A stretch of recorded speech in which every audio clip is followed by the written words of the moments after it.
રહી કેતો નથી. એટલે સંતો મહાપુરુષોએ કહ્યું કે ઝાડ થઈને જંગલમાં ઉગીયો રે, એમે તો ખાધા કુવાડા ના ઘાવ, મને મળ્યો આ જરુડો દાવ, મને માનવ બનાવો મારા નાથજી હો. સંતો એમ કહે છે કે હું ઝાડના અવતારે જંગલમાં ઉભો તો તાર મેં કોડિયાના ઘા ખાધા, પણ હું બોલી નતો કરતો. હું બધાય અવતાર ધારણ કરે એમાં મારું કોઈ અડતું નતું, પણ મને એકદમ નતો મોણા બનાય મારા નાથ. તારું ભજન કરી ભવ પાર ઉતરવું છે.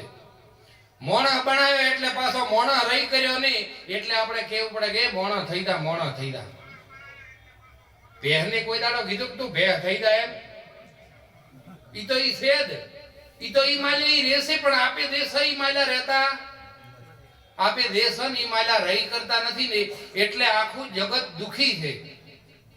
આ ચાર પાંચ ભાઈઓ ભેગી થઈ તો ઓલા પેલા વારો ના આબાજી, કારણ કે ઓયથી મેસેજ આયા હોય, ઓલી મકાન આવાજી નિયથી આયા હોય, બધાય આખો દાડો શેની આપલે કરે, પરશ કરે. એટલે બધી બીજાના વિચારો આપણામાં આવે ને આપણા છે એ બીજાના આલો, ઓલાનું દુઃખ આપણે લેવાનું ને આપણા દુઃખની વાતું. આપી બધાય શું કરે છે 24 કલાક, શેના વિચારો કરે છે એ તો તમે જુઓ. તમે તમન તો કોક દાડો જુઓ ઉભા રહીને કે હું જેના વિચાર કરું છું. તમન તમારો વિચાર કોઈ દાડો આવતો જ નહીં. 24 કલાક વિચારો આવે ને, દુનિયાના વિચારો, હગવાલાના વિચારો, ગાયના વિચારો, ભેંસના વિચારો, ખેતરના વિચારો, આબરૂના વિચારો, સૂંટણીના વિચારો, ક્રિકેટના વિચારો. હવે તો મોય જેઠાલાલ ને ફરનું ઢેકણું ઘૂમતો દિન જેટલા વયના વિચારો. તમને તમારો વિચાર આવે એવી કોઈ દાડો નવરાશ મળે જ નહીં. સમય જ નથી મળ્યો કોઈ દાડો કે હું કોણ છું આ કાયાની અંદર. હમણાં અશોકભાઈએ વણી બોલી હતી કે તારી કાયામાં કોણ બોલે છે, આ ઓમાં કોણ બોલી રહ્યો છે. ઈ આ શરીરથી અલગ છે, ઈ આ શરીરને અડતો નથી. હવે એને આપણે ઓળખતા નથી. એની ઓળખાણ પડી છે. ઈ તો આપણને એમ થઈ ગયું કે આ તો હું છું. તમને એમ લાગતું છે કે આ દેખાઈ દીનો ભાઈ, પણ દેખાઈ દીનો ભાઈ નથી. દેખાઈ દીના ભાઈને રહેવાનું ઘર છે. આ ઘર નથી તમારું, મહેમાન છો પ્રભુના. જેના આ એને તમને દયા કરીને આલ્યું છે. તમે જેવું જીવન જીવો છો ને, તો એ દયાનો સાગર છે, કરુણાનો ભંડાર છે. મોઢા સીધું કરો ને તો એ હજી સુધી તમારું મારું જીવન સલાઈ રહ્યો છે કે નહીં સલાઈ રહ્યો. પણ ધ્યાન દાડે બટન પાડ્યું ને એટલે કોઈની સાલ છે નકે અમૃતનો કુંભ તમારી નાભીમાં ભરેલો છે. હવે અમૃતનો કુંભ વાય પડ્યો છે. સમય પૂરો થાય ને ઢોળાઈ રહે ધૂળમાં, એને કોણ રોકે. સમય જાતો રહેશે. આપણું જીવન ઝેર ભીધામાં આપણને એમને એમ હોદા સડ્યા કરે છે. આખી દુનિયામાં ગમે એને પૂછો કે તમે સુખી છો, અંતરથી પૂછશો ને એમને એમ તો ભેગા થઈ કહો શાંતિ, કે હવ શાંતિ. પણ મોય જેટલી મોન છે એ તો આપણને ખબર છે જેટલી મોન શાંતિ.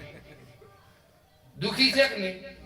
દુનિયા બધી દુખી એને ખોજો નહીં ખજાનો. કારણ કે સુખી રહેવાનો ખજાનો પોતાના ભીતરમાં પડ્યો છે. જો આનંદમાં રહેવો હોય ને તો આનંદ ઓની અંદરથી આવે. ઈ શિરીક આવે એના પાસે ગુરુ પાસે જવું પડે. આવે સંતોને પૂછવું પડે કે ગુરુ મહારાજ, હું આ જીવન મળ્યું તેમ સતત સુખી નથી રહી કેતો, એનું કારણ શું? હું ખુદ સુખી નતો રહી કેતો.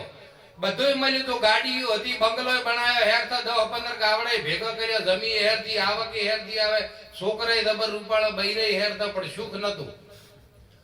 અંદરનો હક નતો. તમે એસી મૂંઘો તો એસી શરીરની ઠારે, પણ મનની બળતરા.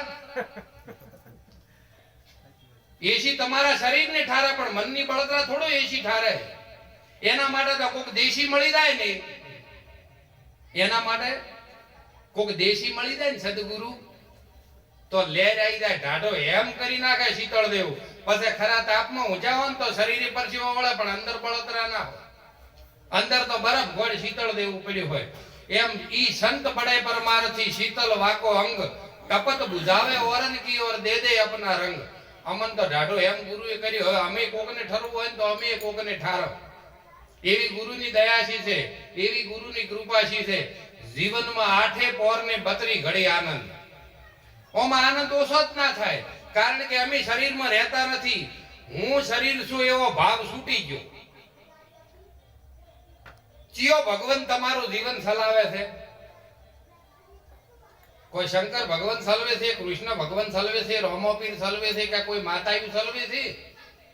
આપણા જીવનને કોણ ચલાવી રહ્યું છે એની કોઈ ખબર છે? આ મોય આવે છે ને જાય છે ઈ રહી. આ તમારામાં પ્રાણ આવે છે અને જાય છે ઈ તમારા જીવનને ચલાવી રહ્યો છે.